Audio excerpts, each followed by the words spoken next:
composed. She has no idea how ridiculous she sounds. Her hand reaches out from my arm. How are you doing? Are you all right, Maggie?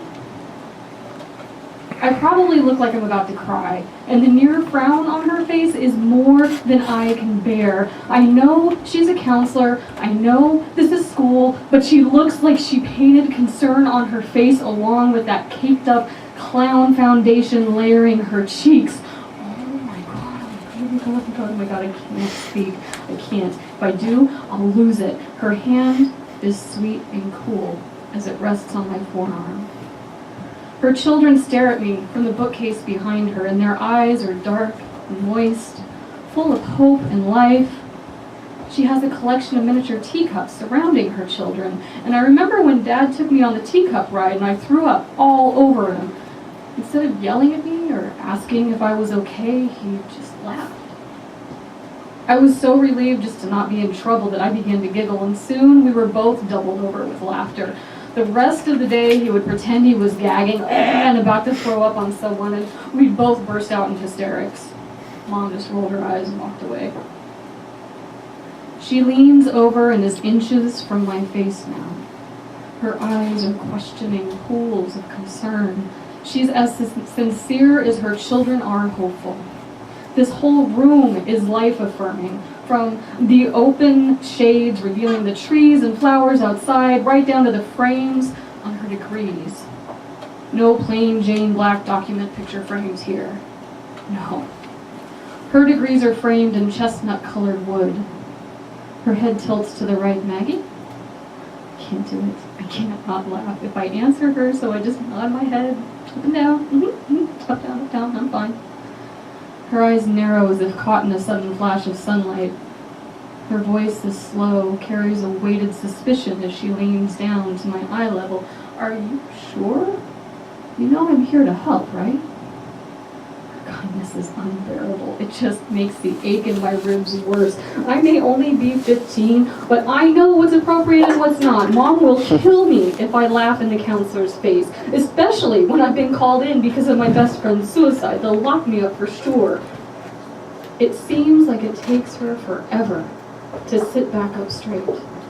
She's like a lever being pulled ever so slowly by a patient hand. Her hair looks oiled, slicked tight in a bun at the back of her head. Her angular face suddenly looks like a guillotine as it looms above me. Oh my god. She pulls her relaxed hand from my arm and places it on the desk to her right. Its fingers drum as if they're waiting for all of this to be over. Honey slips from her throat and she oozes.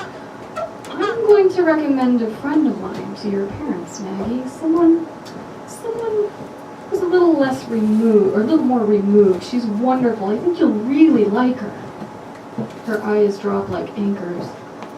I think it'd be best if you worked with someone who didn't personally know Amber.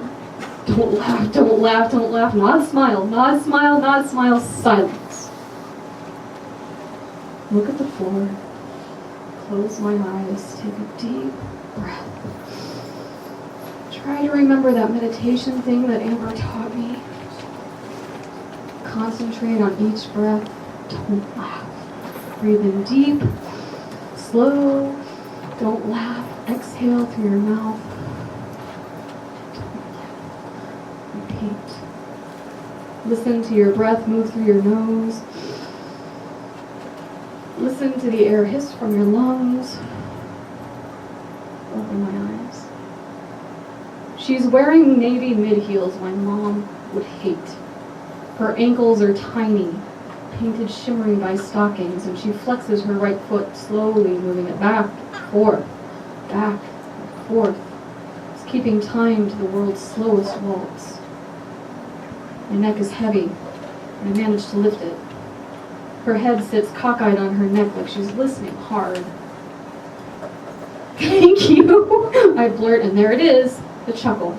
The burst of laughter that is somewhere between mild amusement and child blowing raspberries in the palm of his hand, and now I can't stop. It's everywhere. It's inside me. It's outside me. It's wrapping her up in itself like audible bubble wrap, and she stands straight up as if my laughter launched her from the desk and onto her feet. Why are you laughing? Oh my god, oh my god. Maggie? Oh my god. Oh my god. Maggie, why are you laughing? Oh my god. Don't laugh. Don't laugh.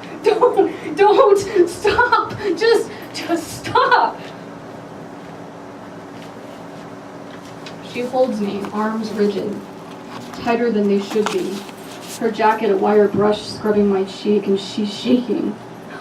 I'm shaking. The world is shaking and has become shaking, and I can't leave it. Maggie, breathe, hon. She's still composed beneath the quake. Her body is starched, ready for anything. I'm sorry. I'm so sorry. I can't stop. My stomach's burning. My muscles are aching. It's okay, Maggie. Laughter is as much an expression as crying is. Just let it out. I just want to stop. Sputter like a car choking on gasoline. Who am I kidding? I want everything to stop. I want to crawl into Amber's corpse and let her crawl in here. I want to trade places so no one has to miss her anymore, so I don't have to miss her anymore. Let it out. Her voice maneuvering like there's ice on a road full of hazard. And that was it. The thing that was funny, she said, "You need to let it out, Maggie." Ridiculous. It can stay right where it is. I want out. Let me out. Woo! Woo!